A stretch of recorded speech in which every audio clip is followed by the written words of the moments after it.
لا إله إلا الله لا إله إلا الله انت خالق ترازق تا توای تل سنا تدټول یا الله لا إله إلا الله لا إله إلا الله لا إله إلا الله. علامہ شبیر احمد عثمانی صاحب وايي قرآن کې شپږ مضمونونه تفصیلا ذکر دي او سوره فاتحه کې دا شپږ مضمونونه اجمالا ذکر دي د تفصیل مرتبه کې. دویم وجه چې کوم ده د شیخ المشایخ رئیس المفسرین حضرت مولانا حسین علی الوانی رحمه الله ذکر کړی ده چې دا د ټولو زموږ د استادو په تفسیر کې د مولانا سرفراز خان صفدر صاحب د مولانا غلام الله خان صاحب د دې ټولو استاد څوکلو مولانا حسین علی الوانی رحمه الله هغه ذکر کړی دی چې سوره فاتحه ته ام القرآن په څو جوای هغه بل توجیه ذکر کړی دی چې د سوره فاتحه د قران کریم خلاصه څنګه ده مغز یې څه رقم دی. قران کریم په اعتبار د مضامینو پر څلور حصو باندې تقسیم دي، یعنی قران کریم دا ټول قران چې کوم دی په دې کې څلور مضمونونه ذکر کیږي. یو مضمون چې کوم دی هغه د سوره فاتحه سونی سي بیا د سوره مائده پوری. دویم چې کوم دی هغه د سوره انعام سونی سي بیا د سوره بنی اسرائیل پوری. دریم چې کوم دی هغه بیا د سوره الکهف سونی سي بیا د سوره الاحزاب پوری. او څلورم چې کوم دی سوره سبا سونی سي بیا د قران کریم تر اخره پوری. وای دا څلور حصو باندې قرآن تقسیم دی، څلور حصے دی قرآن. او دا هر حصہ چې کوم ده په لفظ الحمدلله باندې شروع ده. هر حصہ چې راوخه دا په الحمدلله باندې شروع ده. ډېر د انسان وزلت ته تیریږي دا توجیه هم. لږ اول حصہ د سوره فاتحه سونی سي بیا د سوره مائده پوری. نو د سوره فاتحه شروع په چیش باندې وسه په الحمدلله باندې وسه. نو په دې حصہ کې چې کوم دی هغه چې ذکر کیږي د الله خالقیت ذکر کیږي چې الله خالق دی. او دویم حصہ چې کوم ده هغه د سوره انعام سره ده. انعام چې وګوره هغه د الحمدلله سره شروع شوی دی. د سوره انعام سره سي بیا د سوره بنی اسرائیل پوری. په دې حصہ کې بیا مرکزی مضمون ربوبیت الله ذکر کیږي چې د هر شي پیدا کوونکی الله ولو خالق کلو. وینه مختر مضمون کې دا ور چې الله خالق دی. په دا دویم مضمون کې بدا دی د خالق الله خالق دی، لیکن د پیدایش بعد د هر شي تربیت کوونکی تربیت څه ته راتوي چې یو شی رسی خپل حد کمال را په سوکه طریقه سره. نو څوک دی مربي حقيقي د هر شي څوک دی الله دی چې د هغه شی د اقبال کې د هغه نگهبانی کوي. نو د الله ما سوا بل څوک مربي نه دی. او درېمه حصہ د سوره الکهف سونسي بیا د سوره الاحزاب پوری ده. نو سوره الکهف چې کوم دي دا په الحمدلله باندې شروع شوی دی. ورته ګور بیا د سوره الاحزاب پوری. په دې حصہ کې بیا زیاتر مضمون د الله د مالکیت بیانېږي چې بادشاہي د شاده په دې کائنات کې د دې کائنات بادشاہ څوک دی؟ یو الله دی. هغه د حقيقي مالک دی او هغه په دې کې متصرف دی. او دا رقم د قیامت پر ورځ باندې به صرف یو الله چې کوم هغه مختار وي، بل چاله اختیار نه. دغه مشرکانو چې کوم دا ناره پورته کړی شیخ عبدالقادر جیلانی د انبیاو تر مقام لوړ کړی دي. و هغه له دومره اختیار شته چې د انسانانو ژوند او مرګ دغه په لاس ورکړي. تقدیر کې اختیارات هغه ترکیش تقدیر هم بدلوي سي. د زموږ د پښین بریلیان په کتابو کې ذکر کړی دي. وای دا رقم دی چې شیخ عبدالقادر جیلانی رحمه الله یو شزوله داغه یو زوی ولو.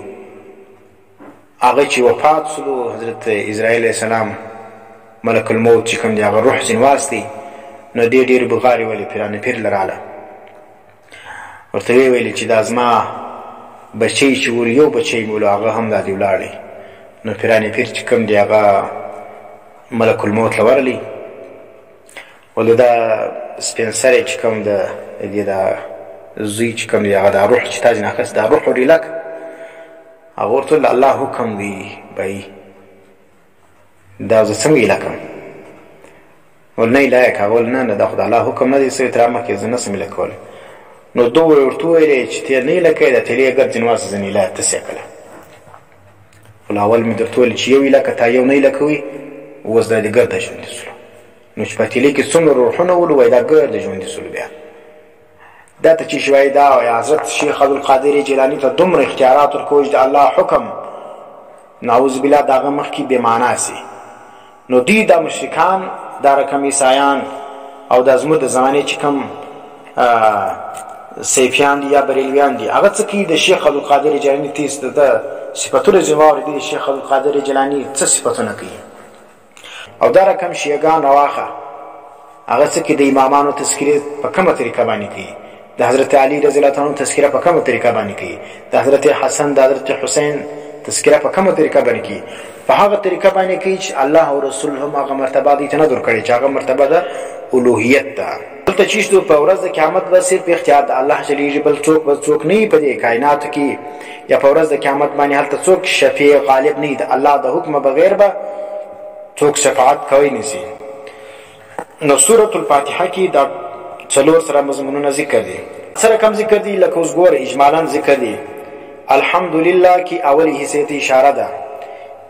الله لفظ ذکر دی اسم د الله ذکر دی لیکن د الله څخه چې کوم دی هغه مراد چی دی هغه خالقیت دی ځکه عربي زبان کې چې څه وخت یو لفظ ذکر سی یو اسم ذکر سی داغه څخه مراد وصف مشهور وي ذکر د اسم مراد وصف مشهور لکه موږ قاعده ویل لكل فرعون موسی د هر فرعون لپاره به موسی وي نو دا معنا نه چې په هر زمانه کې به فرعون راپورته کیږي بیا به موسی علیه السلام ول راځي نه د دې معنا ده لكل مبطل محق د هر مبتل لپاره حق پرسته د هر باطل پرست لپاره حق پرست الله ویا کوي نو لكل فرعون موسی نو دلته لفظ الله ذکر دی د دې څخه مراد وصف مشهور دی چې د الله صفت خالقیت دی د دې اشاره ده او دغه صفت د خالقیت د مشرکانو هم مني نن سبا خلک وای تاسو هر چاته مشرک وای شیګانو مشرکان دي پلانې مشرک دي پلانې مشرک دي نو دونه مشرکان د کوم ځای ولو مشرک هغه ته وای چې الله نه مني نه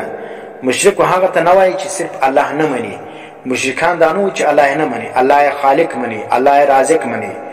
خو لیکن په بعضو اوقات کې خپل اولیاء چې کوم دي یا انبیاء کرام هغه ته په وخت مشکل کې आवाज کوي دا کده به ول چې دا هم د انبیاء او اولیاء چې زموږ مدد کوي دا په خپل اختیار نه کوي دا الله دې ته اختیار ورکړي دي لکه دې چې په څو وخت تلبیه وایي ولبیک اللهم لبیک لا شریک لك لبیک الا شریکا تملكه وما ملك څنګه وایي ولبیک یا الله موږ حاضر یو یا الله حاضر یو ستا شریک نسته ویني دائم ویل لکه الله سره شریک نسته بلکې کم شریک ورسره دی الا شریکا تملكه وما ملك مگر هغه شریک چې دغه مالک وما ملك یو معنی دا چې د خپل اختیار نه لري دویم معنی دا ده الا شریکا تملكه وما ملك دغه شریک ته هم مالکی او داغه د هغه کوم شی چې د مالک دی داغه هم مالکی معنی د دوه د مال مالک ته نو ګور مشرکان دا نور چې الله خالی نه مني یا د الله سره بل دار کوم اختیارمن خدای بلی چې هغه د الله په مطابق نه دا دویم ذات چې دی مني د انبیاء منل لا تعزا منل او لا تعزا کی دی دا ویل چې الله د اختیارات ورکړي دي لکه سره زخرف تاسو ګوري الته ذکر کیږي ولا انسان ته هم من خلقهم چې ته پښتنه کې ردی څخه من خلقهم چا پیدا کړی دي ته دې پښتنه کې چې دې چا پیدا کړی دي یقولون الله خامخا بدی وای چې الله لا یقولون الله خامخا بدی وای چې الله پیدا کړی دي او بل ځای ذکر کوي ولا انسان ته هم من خلق السماوات والارض لا يقولن الله ګور دائم ګڼل شي انسان